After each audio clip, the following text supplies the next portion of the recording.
ગુજરાતની number 1 news channel Zee 24 કલાક આપની સાથે હું ખ્યાતિ। કોરોનાની રસી અંગે મોટા સમાચાર। પીએમ મોદીએ કહ્યું સર્વદળીય બેઠકમાં મોટી ખુશખબરી આપતા દેશવાસીઓએ કોરોનાની રસી માટે બહુવાર નહીં જોવી પડે। પ્રધાનમંત્રીએ સર્વદળીય બેઠકમાં સંબોધન દરમિયાન આ વિગતો આપી છે, જેમાં તેમણે કહ્યું કે સમગ્ર દેશમાં 8 વેક્સિન અલગ-અલગ તબક્કામાં ચાલી રહી છે, જેનું ઉત્પાદન ભારતમાં જ થવાનું છે। ભારતની પોતાની 3 વેક્સિન પણ હાલ ટ્રાયલમાં છે। વેક્સિન માટે હવે બહુ લાંબી રાહ નહીં જોવી પડે। આગામી કેટલાક સપ્તાહમાં વેક્સિન મળી જશે। રસી કોને આપવી તે અંગે પ્રાથમિકતા નક્કી કરાઈ છે। આરોગ્યકર્મી, તબીબો, વડીલોને પ્રાથમિકતા અપાશે। પ્રધાનમંત્રીએ કહ્યું કે ભારતની સ્થિતિ અને અન્ય દેશોના મુકાબલે ખૂબ સારી છે। ટીકાકરણ માટે દુનિયાનું સૌથી મોટું નેટવર્ક છે। ભારત વિશેષ સોફ્ટવેર કોન બનાવ્યું છે, જેમાં કોવિડ રિસર્ચ સાથેની તમામ વિગતો રહેશે। વૈજ્ઞાનિકો સાથે તમામ બાબતો અંગે ચર્ચા કરી। વેક્સિનની કિંમતો અંગે રાજ્ય સરકારો સાથે ચર્ચા કરીશું। રાજ્ય સરકારો સાથેની ચર્ચા બાદ ભાવ નક્કી થશે। વેક્સિન લોકોને પરવડે તે રીતે ભાવ નક્કી કરાશે। સૌથી વધુ ટેસ્ટિંગ કરતા દેશમાં ભારત આગળ। ભારતે કોરોના સામેની લડાઈ ઘણી સારી રીતે લડી। દેશવાસીઓના સહયોગથી બહુ સારી રીતે લડ્યા। વધુમાં વધુ નાગરિકોના જીવ બચાવવામાં સફળ રહ્યા। વિશ્વાસ અને આશા સાથેના વાતાવરણમાં આગળ વધી રહ્યા છીએ। થોડા દિવસો પહેલા મેં 3 જગ્યાએ મુલાકાત લીધી તેમ પ્રધાનમંત્રીએ કહ્યું। વેક્સિન અંગે 3 કંપનીઓ સાથે વાત પણ કરી। અમદાવાદ, પુણે અને હૈદરાબાદમાં ચર્ચા કરી। વેક્સિન ઉત્પાદન અંગે દેશની તૈયારીઓની સમીક્ષા કરવામાં આવી। રાજ્ય સરકારો સાથે આ મામલે ચર્ચા ચાલી રહી છે।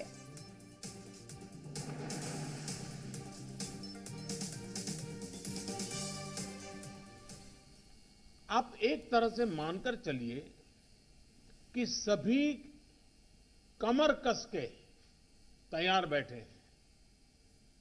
करीब करीब 8 ऐसी संभावित वैक्सीन है जो ट्रायल के अलग अलग चरण में और जिनकी मैन्युफैक्चरिंग भारत में ही होनी है। जैसा यहां चर्चा में भी बात आई, भारत की अपनी 3 अलग अलग वैक्सीन का ट्रायल अलग अलग चरणों में है।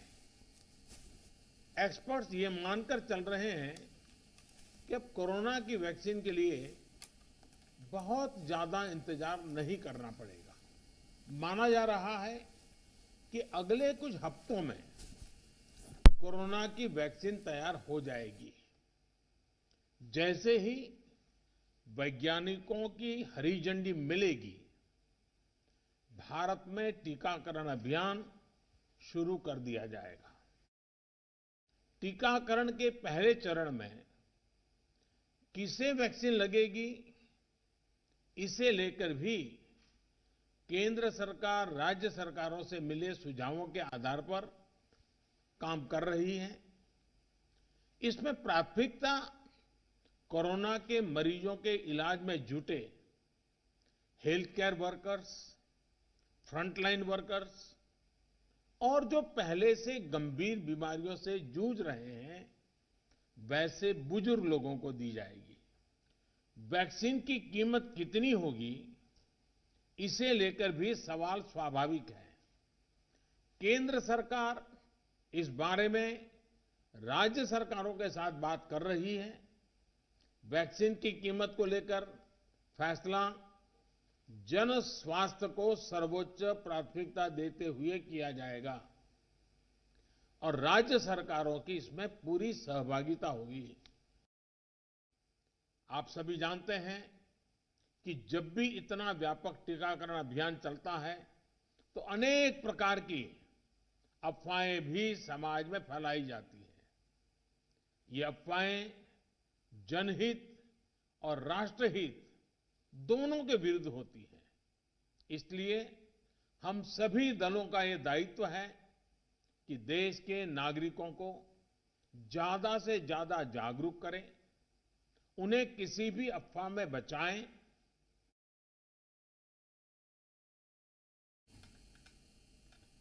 ગૌરવ જોડાયા છે। આ અંગે વધુ વિગત મેળવીશું ગૌરવ પાસેથી। ગૌરવ, પીએમએ જે ખુશખબર આપી કોરોનાની રસીને લઈને ટૂંક સમયમાં હવે હાથવેત જ છે, ત્યારે સૌથી મોટી વાત એ છે કે લોકો સુધી આ વેક્સિન પહોંચે। લોકોની પણ પ્રતિક્રિયા જાણવી ખૂબ જરૂરી છે। શું કહેવું છે?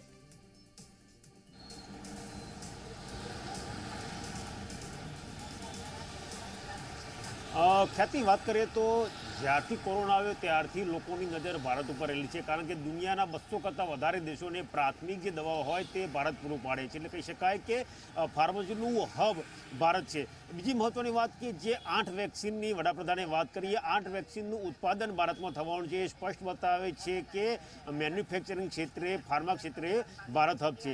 તે પૈકીની 3 વેક્સિન એટલે ભારત બાયોટેકની, સિરમ ઇન્સ્ટિટ્યૂટની અને ઝાયડસ કેડિલાની જે 3 વેક્સિન છે તે ભારતીય બનાવટની છે, જેનું ટ્રાયલ હાલ છેલ્લા તબક્કામાં છે. એટલે લાંબા સમયથી, એટલે કે કહી શકાય કે ગત જાન્યુઆરી 30 જાન્યુઆરી 2020ના રોજ પ્રથમ કેસ નોંધાયો હતો ભારતમાં. ત્યારથી લઈને અત્યાર સુધી માસ્ક એક પ્રકારની વેક્સિન હતી. જો કોરોનાથી બચવું હોય તો માસ્ક અનિવાર્ય હતો.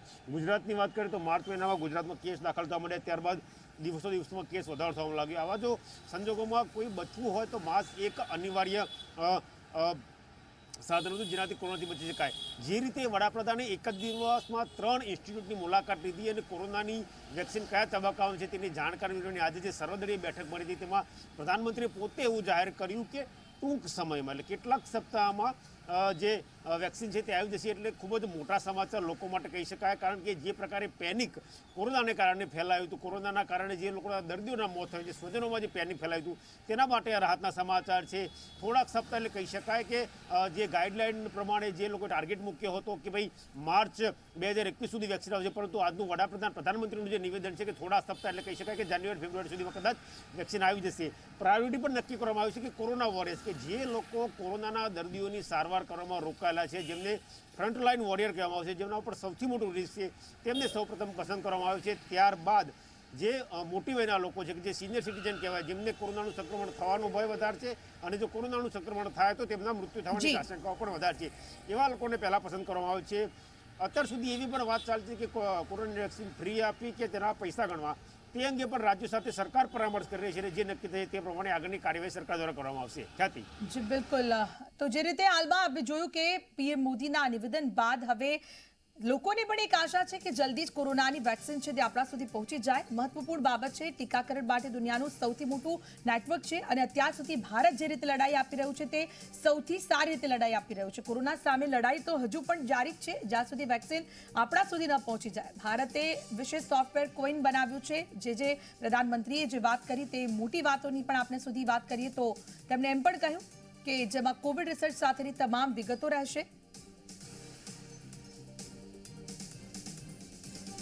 વૈજ્ઞાનિકો સાથે તમામ બાબતો અંગે ચર્ચા પણ કરવામાં આવી. તો હાલમાં દેશની અંદર વેક્સિનનું પરીક્ષણ ચાલી રહ્યું છે. વેક્સિનની કિંમતો અંગે રાજ્ય સરકારો સાથે ચર્ચા કરીશું. વેક્સિન લોકોને પરવડે તે રીતે ભાવ નક્કી કરાશે. સૌથી વધુ ટેસ્ટિંગ કરતા દેશમાં ભારત આગળ છે.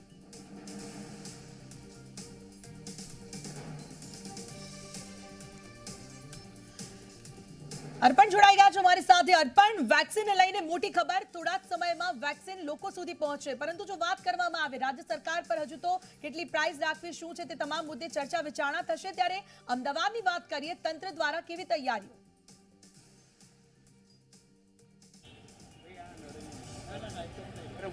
ખ્યાતિ, જે તૈયારીઓની વાત કરીએ, પ્રધાનમંત્રી નરેન્દ્ર મોદીએ જે રીતે હમણાં વાત કરી કે નજીકના સમયમાં જ જે કોરોનાની રસી છે તે દેશભરમાં મળી જશે, પરંતુ અમદાવાદની તૈયારીઓની વાત કરીએ તો આપણે જોઈએ છે કે 3 થી 4 દિવસ પૂર્વે જ મ્યુનિસિપલ કોર્પોરેશનમાં એક મહત્વની બેઠક મળી હતી કે જ્યારે પણ રસી ઉપલબ્ધ થાય તે બાદ તેનું વેક્સિનેશન પ્રક્રિયા, એટલે કે તમામ લોકોને આ કઈ રીતે આપી શકાશે. તો વાત કરીએ તો અમદાવાદ શહેરની સૌથી મોટી પ્રાથમિકતા જે બેઠકમાં ચર્ચા થઈ હતી તે મુજબ જે કોરોના ફ્રન્ટલાઇન વોરિયર છે, ખાસ કરીને જે મેડિકલ સ્ટાફ છે, પછી તે ખાનગી હોસ્પિટલનો હોય કે સરકારી હોસ્પિટલનો હોય, આ ઉપરાંત જે સફાઈ કર્મચારીઓ છે, પોલીસના જવાનો છે કે જે કોરોનાની કામગીરીમાં ફ્રન્ટલાઇન વોરિયર તરીકે કામગીરી કરી રહ્યા છે, તેમને સૌથી મોટી પ્રાથમિકતા આપવામાં આવશે. અને સૌથી પહેલા પ્રથમ તબક્કામાં 50,000 જેટલી જે કોરોનાની વેક્સિનેશન કરવાની વાત છે તેની હાલ તૈયારીઓ ચાલી રહી છે. રોડમેપ તૈયાર કરવામાં આવી રહ્યો છે. એટલે જ્યારે કેન્દ્ર સરકાર સત્તાવાર રીતે જાહેરાત કરશે કે હવે દેશમાં કોરોનાની રસી ઉપલબ્ધ છે, તે સાથે તમામ રાજ્ય સરકારો સાથે તેનો રોડમેપ તૈયાર કરી અને સ્થાનિક લેવલે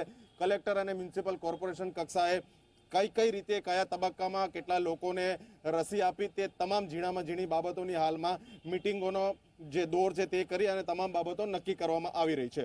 બિલકુલ. રોડમેપની અંદર અગ્રિમતા કોને આપવામાં આવશે ખાસ?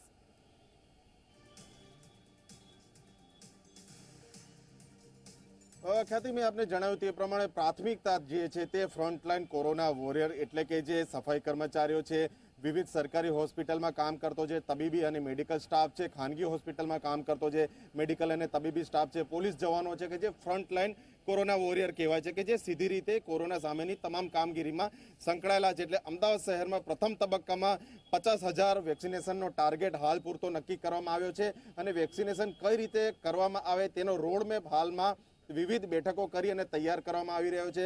મ્યુનિસિપલ કોર્પોરેશનના આરોગ્ય વિભાગના જે જુદા જુદા અધિકારીઓ છે, અન્ય ઉચ્ચ અધિકારીઓ છે, વિસ્તૃત માહિતી મેળવી અને તમામ બાબતોની ચર્ચા કરી રહ્યા છે.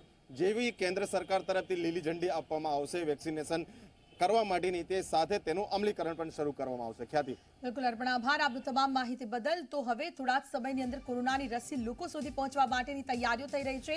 રોડમેપને લઈને બેઠકોનો દોર પણ શરૂ થઈ ચૂક્યો છે. આ સર્વદળીય બેઠકમાં પ્રધાનમંત્રી મોદીએ જે ચર્ચા કરી તેને લઈને ટૂંક જ સમયની અંદર હવે વેક્સિન લોકો સુધી પહોંચાડવામાં આવે તેવી તૈયારીઓ પૂરજોશમાં.